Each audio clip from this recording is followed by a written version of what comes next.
I want to just like segue right into this, this idea of the business hierarchy of needs. And this is really the central point of the book. I really, really enjoy. I thought you did an amazing job, by the way. I read a lot of business books. This is one of the best ones I've read in the last year. It's so clear. It's so concise, highly visual. So just break down the business hierarchy of needs. How is it inspired by Maslow's hierarchy of needs? How are they the same? How are they different? Just take us through this framework for the audience who maybe hasn't read the book yet. Yeah, so I'm actually relabeling it from the BHN, the business hierarchy of needs, to the business priority pyramid. What I found is when people hear hierarchy, they think a ladder, like I got to climb up. But it's really identifying finally what the priority is. And this relabeling, as I've been sharing with people, is being received very well. Oh, at any given time, there can only be one priority. And it does translate into Maslow's hierarchy of needs. So Maslow says there's 5 levels of needs we have, and there's a foundational need, and only once it's adequately satisfied can we go to the next level need. Right. So foundationally, it's physiological needs. You and I need to breathe air and drink water, eat food. If we're suffocating, not breathing air, interview's over, we go back to the base level need. Then there's relational needs, esteem, ultimately self-actualization. Well, in the business priority pyramid, every business needs sales, which is a flow of cash. It's the generation of oxygen, if you will. But just like Maslow's hierarchy, the more oxygen we have, it doesn't necessarily translate to the better we are. You need an adequate level, but you can have excessive. Right. And in the business priority pyramid, it's the exact same thing. Is you can have adequate sales and you need that, but you can also have excessive sales and put you in a precarious, maybe dizzy position. And some businesses think, oh, I'm having trouble. I need to keep selling. I'm having trouble. I need to sell more. For some reason, I'm having more trouble. I need to sell more.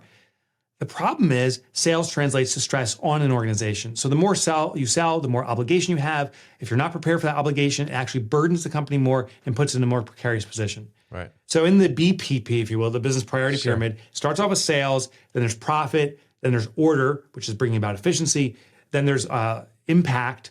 Instead of having transactions, we're going to be bringing transformation to our clients. And then the final level is legacy. Now, what's key to this is we're addressing all those components at all times. The question is, what is the current priority? And we use this pyramid to identify what to focus in on next, not just some random thing, the core need the business has right now, the vital need.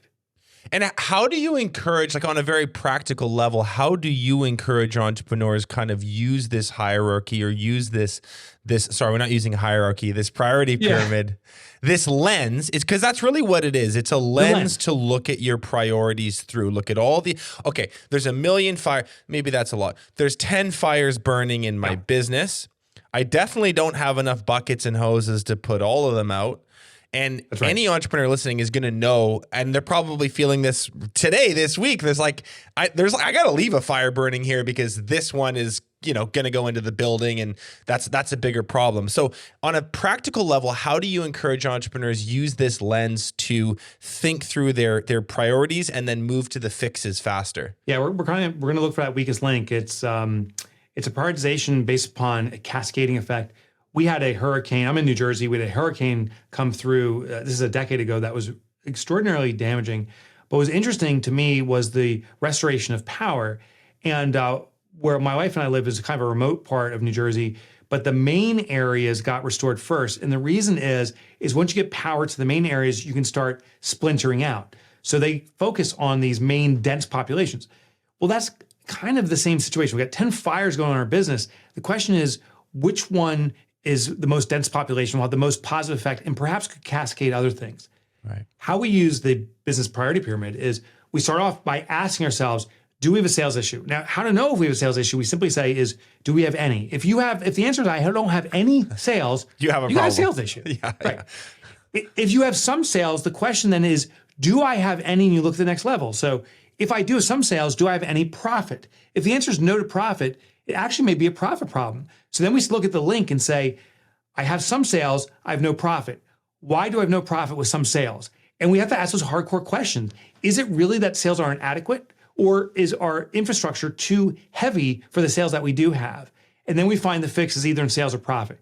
And we keep asking us, do we have any? And is it adequate up the chain? Right. And inevitably, we're going to stop at one spot. For most small businesses that I coach, I would say 90% of them are either at the sales, profit, or order level. About 10% typically have issues at the other levels. Right. Listen, if you like that clip, you can watch the full episode by clicking here. If you're not yet subscribed, you probably should be, and you can do that by clicking right here.